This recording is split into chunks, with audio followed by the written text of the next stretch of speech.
Hello, Wonder VAs! Welcome back!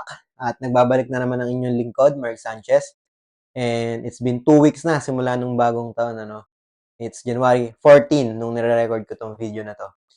And, kamusta naman yung pasok ng 2024 nyo? So, for VAME Philippines, maganda yung naging pasok ng taon namin. So, bakit? Nung nakaraang week, January 6, 2024, nagkaroon kami ng free masterclass. And it was a successful event. Lahat ng sumali dun sa event na yun, ang dami nilang natutunan. Ang dami nilang nalaman. And dun sa masterclass na yun, ang pinag-usapan namin is purely about sa AI tools. Kung paano mo ma-enhance yung AI ngayong 2024 na magagamit mo skills as a virtual assistant. And para naman sa mga hindi naka-attend, huwag kayong mag-alala dahil special kayo kay Vame. Yung free masterclass namin na yun ay i-upload namin sa aming YouTube channel. So, ito yon yung Work at Home by Vame. So, i-upload namin dito yon. So, kailangan lang nakasubscribe ka and hit mo yung notification bell para updated ka dun sa mga videos namin. Promise, hindi masasayang yung oras mong panoorin yung masterclass namin na yun. And ngayon, yung pag-uusapan natin sa video na to is AI pa din. So, sa panahon ngayon, sino pang hindi gumagamit ng AI? Kung hindi ka pa gumagamit ng AI, mapag-iiwanan ka. So, sa panahon ngayon, halos lahat ng ginagawa natin, ng ginagamit natin sa trabaho, sa bahay, sa kahit saan, nandiyan na yung AI. So, kung hindi yung pa na-utilize yung AI, mapag-iiwanan ka.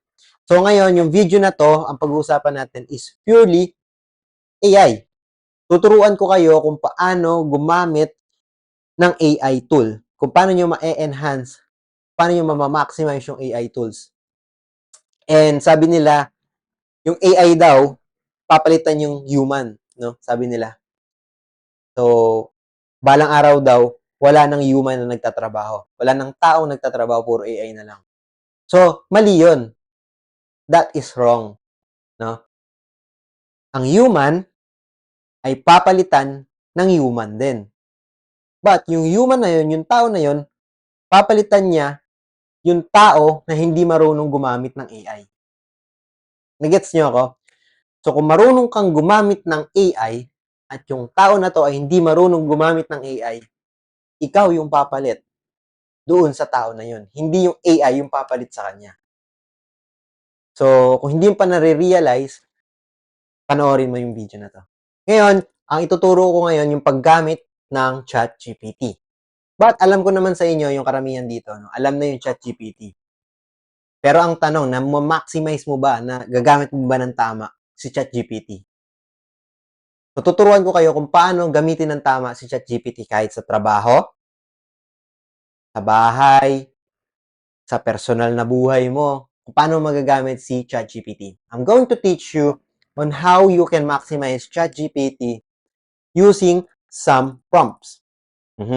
So, yung prompts, ito yung mga command, group of words or sentences to na pagsasama-samahin natin para makapagbigay ng command kay ChatGPT. So, kahit anong aspeto, kahit anong aspect ng buhay yan, magagamit natin si ChatGPT. No? So, kung hindi mo alam si ChatGPT, punta ka lang sa Google, search mo ay ChatGPT, and lalabas na si ChatGPT. And ngayon, pakita ko sa inyo.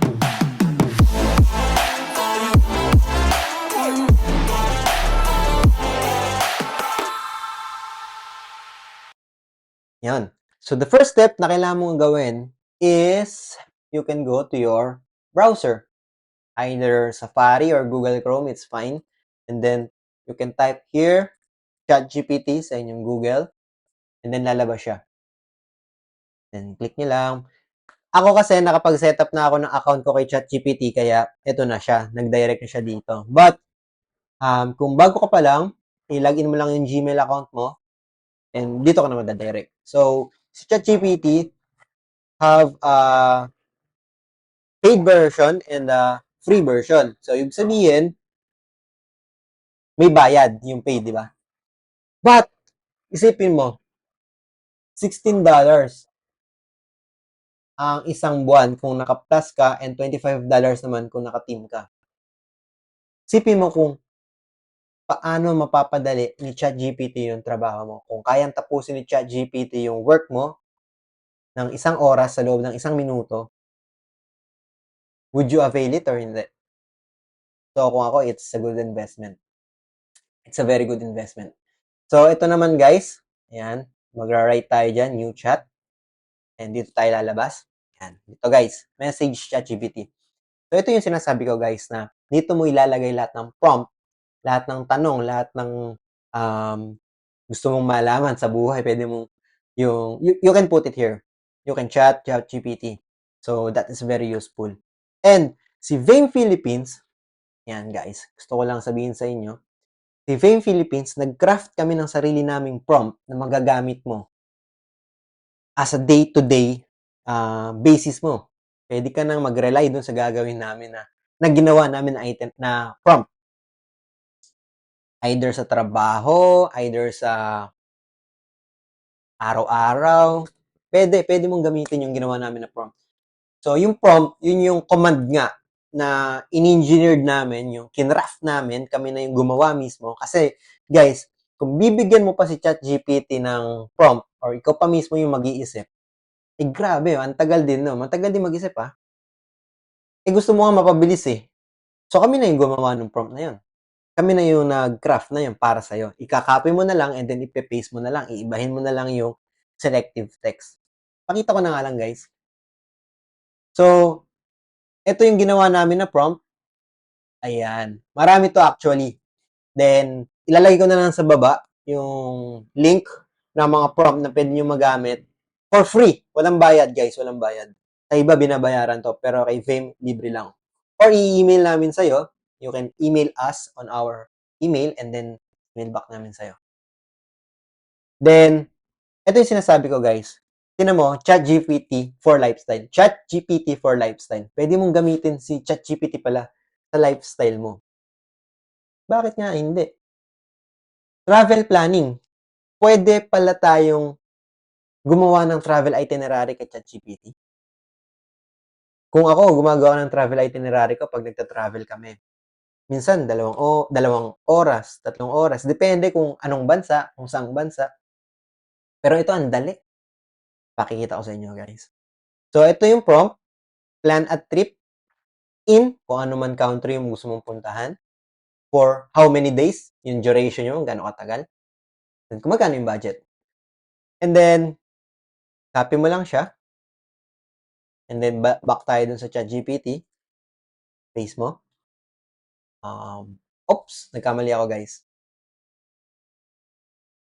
At least meron pa rin siyang sinabi. But, copy ulit natin.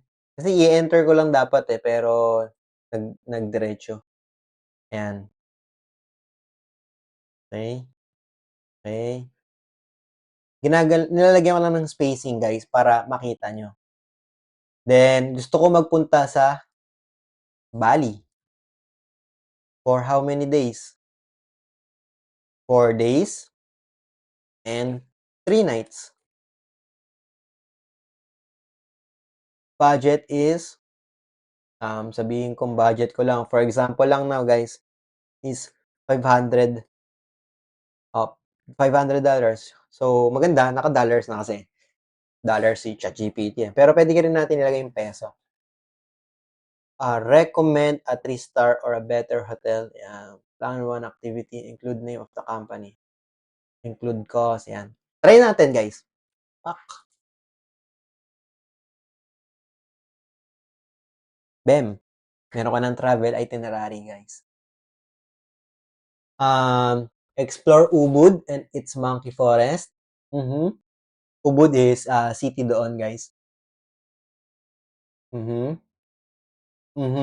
Ay, grabe. Full day tour. Copy mo lang siya or picturean mo. Pwede mo siya i-copy, guys. Ayan, dito, copy. Ayan, then pwede mo siyang i-paste. Pwede mo rin siyang picturean, screenshot, picture. Pakita mo kung sino man yung gusto mong kasama mag-Bali. Di ba?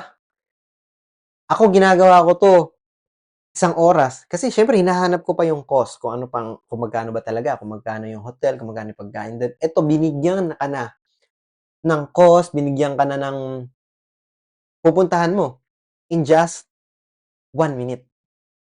So, that's the power of prompt engineering. Ibig sabihin, kami yung gumawa nung prompt. Kasi kung ikaw pa maglalagay niyan, ang tagal niyan, guys. Iisipin mo pa yan, guys. So, next naman natin, healthy recipe suggestions and meal plans. Kicking off with understanding dietary needs. So, copy lang natin to. And then, yan. Copy lang, guys, no? Back tayo dun sa ating ChatGPT. So, new chat tayo, guys. New chat. Ibig sabihin, bago na. Wag na. Wag na yung isa. Yan. Kinapi ko. Space ko lang, guys, para makita nyo. Siyempre, gusto mo mag-diet eh. So, kung pagbibigyan nyo ng command si ChatGPT, kumbaga, wag nyo biglain. Step by step. So, kung halimbawa, ako nga pala, si Mark Sanchez, ako ay isang media buyer. And gusto kong mag-run ng ganito, ganyan, ganyan. Then, once clear na si ChatGPT, pwede mo nang ibigay yung pinaka gusto mong makuwang sagot or gusto mong ipagawa sa kanya.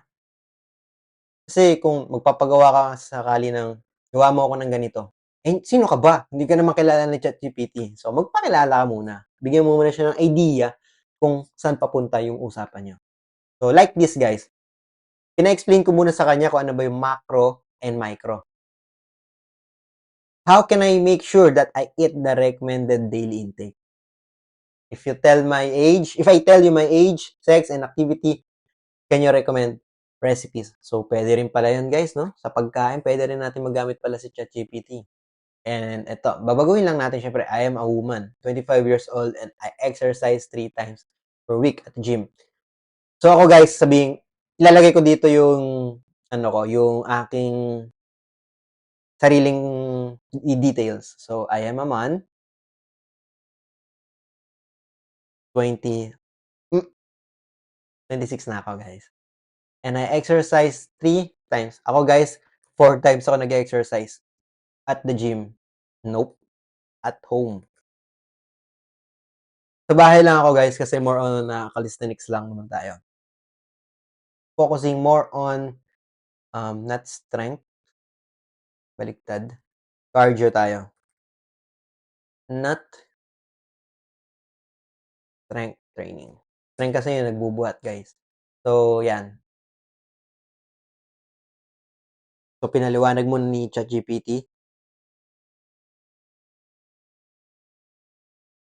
Kaysa pumunta ka pa ng doctor, guys. Diba?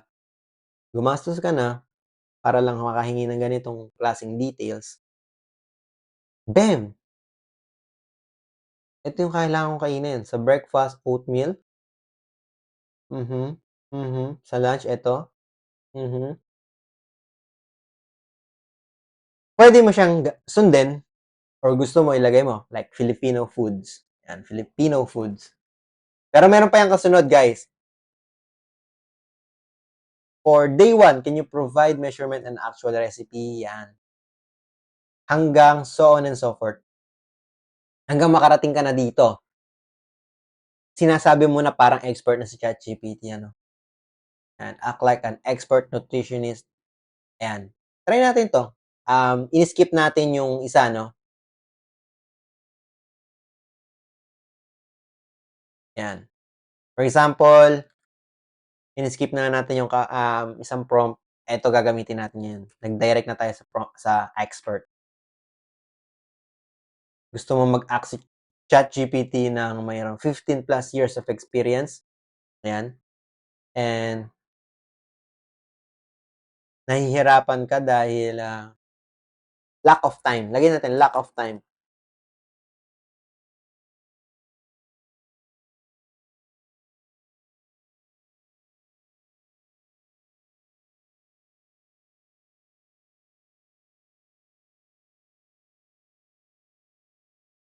ChatGPT na yung nag-adjust para sa inyo, guys.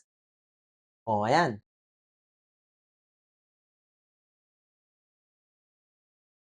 Grabe.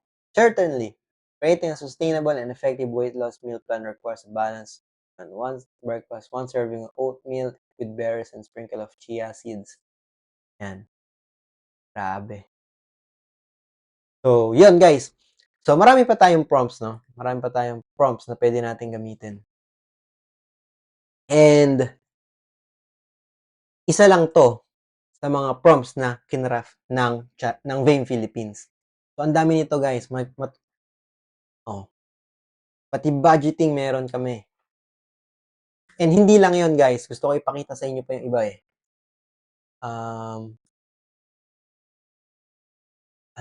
Where is it? Where is it? Wait lang guys, hanapin ko para sa inyo.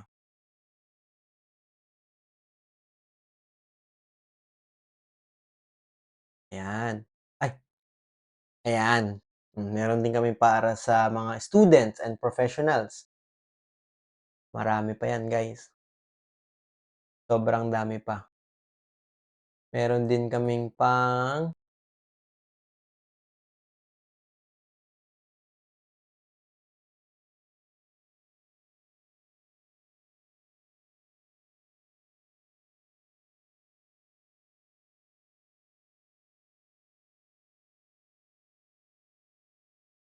kung naghanap ka naman ng dream job mo, pwede to. So, lahat ng yan, guys, makukuha nyo ng libre dito sa link sa baba. Huwag kayong mag-alala, wala kaming hinihinging kapalit. So, ayun guys, copy nyo lang to. Copy and paste lang, ibahin nyo lang yung mga selective text na nakapaloob dito and then boom! Meron na kayong ChatGPT na sagot. So guys, ganun ka-powerful si ChatGPT. Pwede natin gamitin kahit saan. Nakita nyo naman, kahit sa pagkain ko, pwede. Kahit sa pagbabudget ko, pwedeng-pwede. Kahit sa workout ko, pwedeng-pwede guys. So ganun ka-powerful si ChatGPT. And I want you guys to maximize the power of AI tools bago ka pa maiwanan ng iba. So, if you are becoming or aspiring virtual assistant, this is the number one tool that I suggest na i-master mo, no? Gamitin mo. So, si ChatGPT ay nilabas lang siya sa public last January 2023. And simula nung inilabas to, grabe, nagbago yung buhay ko. Kung madali na yung trabaho ko, mas pinadali pa ni ChatGPT. Kung mahirap yung trabaho ko, pinadali niya yung trabaho ko. And as a content creator or gumagawa ako ng mga videos, di ba? So, nagagamit ko talaga si ChatGPT kung ano ba yung mga magagandang videos na pwede ko ipanood or ituro sa inyo guys, sa mga na nakikinig sa akin. So, I hope guys, maximize the power of AI tools, especially ChatGPT. Okay? And doon lang nagtatapos ang ating video. I hope marami kayong natutunan sa video na to. Pagpasok ng 2024, I hope magamit nyo yung mga video na tinuturo namin. And kung hindi ka pa nakasubscribe sa aming channel, make sure na nakalike ka and follow sa aming YouTube channel or nakasubscribe, Work at Home by Vame, sa aming Facebook page, Vame Philippines, and sa TikTok din, Vame Philippines. Ang dami namin pasabog. Ang dami namin pasabog ngayong 2024. Marami kaming videos na paparating na makakatulong talaga sa'yo. And subscribe lang kayo guys. And hit the notification bell para updated kayo. Bye-bye!